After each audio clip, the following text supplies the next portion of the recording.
आदाब, नमस्कार, सत श्री अकाल। आप देख रहे हैं 4 टीवी न्यूज़ का खास बुलेटिन। मैं आपका मोहम्मद इरफान। आदमखोर का आतंक, 3 साल के बच्चे को उठा ले गया तेंदुआ। बहराइच के मंझारा तौखली इलाके में जंगली जानवरों का आतंक बढ़ता ही जा रहा है। आज सुबह एक दिल दहलाने वाली घटना ने पूरे इलाके में सनसनी फैला दी है। हुआ ये है कि गंधू झालक गांव में एक आदमखोर तेंदुए ने दिन दहाड़े 3 साल के मासूम बच्चे को उठा ले गया।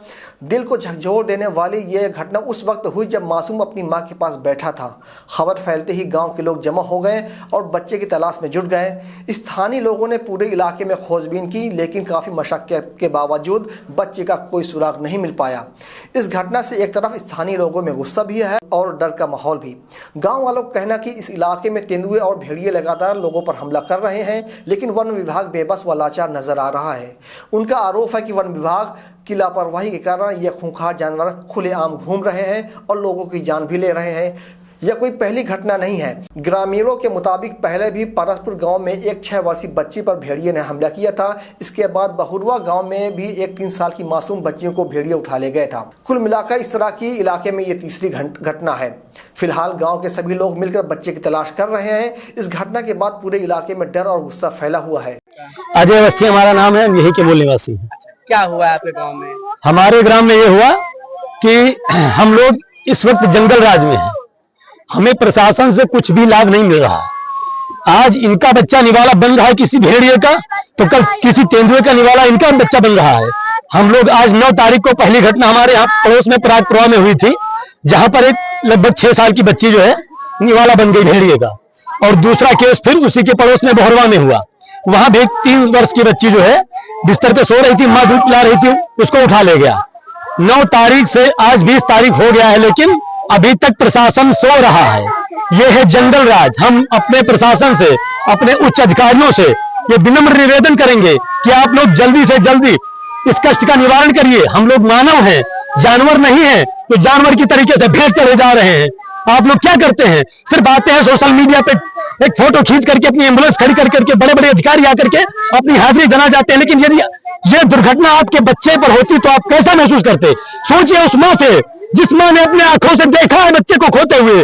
आप एक बार महसूस करिए इसे, माँ के कलेजों को, पिता के कलेजों को, कि बच्चा जब आंख के सामने से किसी भेड़िए का निवाला बनता है तो उस माँ पर क्या बीतती होगी।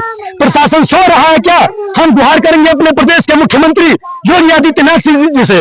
और आप लोग इस वीडियो को सोशल मीडिया के जरिए इतना शेयर करिए कि ये वीडियो मुख्यमंत्री तक जाना चाहिए।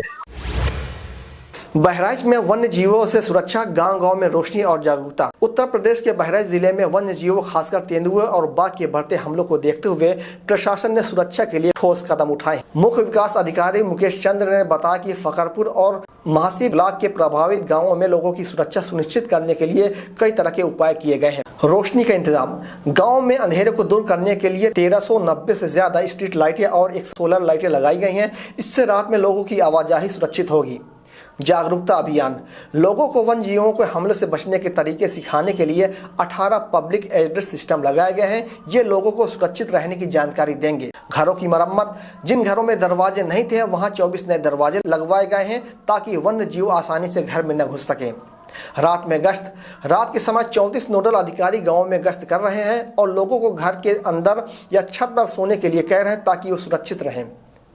टीम का गठन, गांव के लोगों के साथ मिलकर पंचायत सेवक, ग्राम रोजगार सेवक, सफाई कर्मचारी और लेखपाल की टीमें बनाई गई हैं। ये टीमें प्रभावित गांव में घूमकर लोगों की मदद कर रही हैं। प्रशासन का कहना है कि इन सभी उपायों से वन्य जीवों के हमले से होने वाले नुकसान को कम करने में मदद मिलेगी। उत्तर प्रदेश के कृषि राज्य मंत्री बलदेव सिंह औलख ने पंजाब में बाढ़ प्रभावित किसानों की मदद करने का भरोसा दिलाया है। औलख ने मीडिया से बात करते हुए कहा कि पंजाब में बाढ़ के कारण किसानों की फसलें बर्बाद हो गई हैं और उनका बीज भी बह गया है। इस मुश्किल घड़ी में उत्तर प्रदेश सरकार और भारतीय जनता पार्टी किसानों के साथ खड़ी है। उन्होंने कहा कि मुख्यमंत्री के नेतृत्व में भाजपा के पदाधिकारी पंजाब के किसानों की मदद के लिए पूरी तरह से तैयार हैं।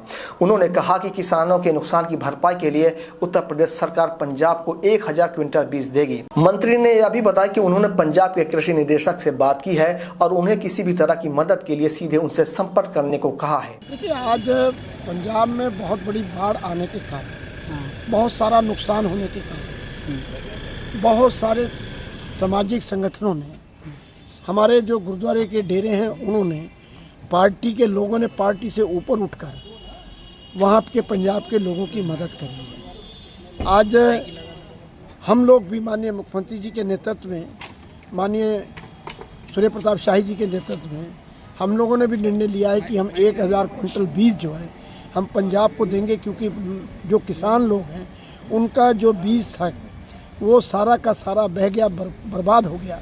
अब उनके पास बीज का कोई साधन नहीं है और इसलिए हमने वहाँ के एग्रीकल्चर मिनिस्टर से, हमने वहाँ के जो एग्रीकल्चर डायरेक्टर्स हैं उनसे बात करके हमने कहा जिस बीज की आवश्यकता आपको हो वो बीज हम आपको उपलब्ध कराएंगे और वो अपना हमें डिमांड बताएंगे कि पंजाब में कौन से गेहूं की बीज की आवश्यकता है या और किसी चीज़ की आवश्यकता है, तो उसको हम 1 हफ्ते के अंदर अंदर उसको भेजने का काम करेंगे। योगी सरकार जहां भूमाफियों के खिलाफ लगातार कार्रवाई का दावा कर रही है, वहीं मुरादाबाद में एक पूर्व प्रधान पर सरकारी जमीन पर कब्जा करने का आरोप लगा है। ग्रामीणों का कहना है कि शिकायत के बावजूद अधिकारी कोई कार्रवाई नहीं कर रहे हैं, जिससे सरकार की छवि खराब हो रही है। मामला मुरादाबाद के भगतपुर ब्लॉक की ग्राम पंचायत मलहूरापुर हरदो डाडी का है, जहां के ग्रामीणों ने आरोप लगाया है कि एक पूर्व प्रधान ने सरकारी स्कूल की जमीन पर अवैध रूप से अपना मकान बना लिया है। यह पूर्व प्रधान समाजवादी पार्टी के एक बड़े नेता का करीबी बताया जा रहा है। शिकायतकर्ता जुबैर खान और सगीर खान के मुताबिक उन्होंने इस मामले की शिकायत डीएम, एसडीएम और एसएसपी जैसे बड़े अधिकारियों से भी की, लेकिन 2 बार जांच के होने के बाद भी पूर्व प्रधान पर कोई खास कार्रवाई नहीं हुई। इससे भूमाफिया के हौसले बुलंद हो रहे हैं। अब शिकायतकर्ताओं ने मुरादाबाद कमिश्नर से इंसाफ की गुहार लगाई है और जल्द से जल्द कार्रवाई का मुतालबा किया है।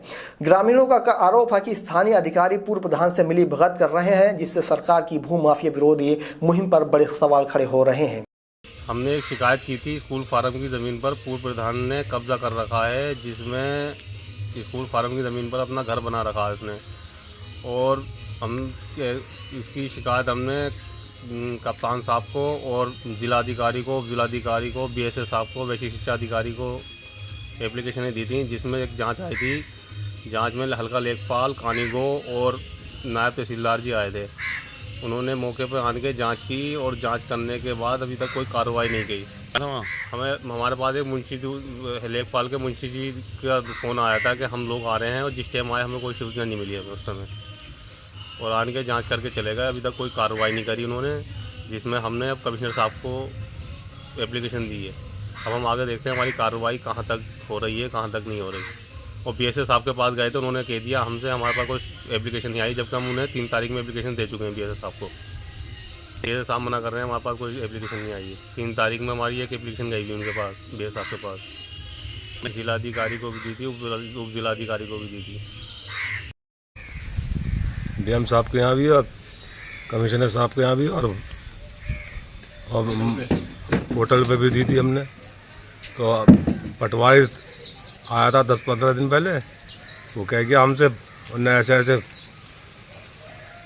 तुम्हारी 9 मीटर निकल रही है जफर हाजी के खेत उसमें घर में को स्कूल फार्म की ज़मीन, वो रिपोर्ट दे दूंगा मैं। फिर उसके बारे में आज लोग उसने अब फ़ोन भी नहीं उठा रहा पटवारी को। कितने दिन हो गए पटवारी को जांच किए? 10-12 दिन हो गए लगभग। फ़ोन नहीं उठा रहे हैं? फ़ोन ही नहीं उठा रहा वो। तो फिलहाल के लिए इतना ही। खबरों का सिलसिला जारी है, देखते रहिए 4 TV न्यूज़।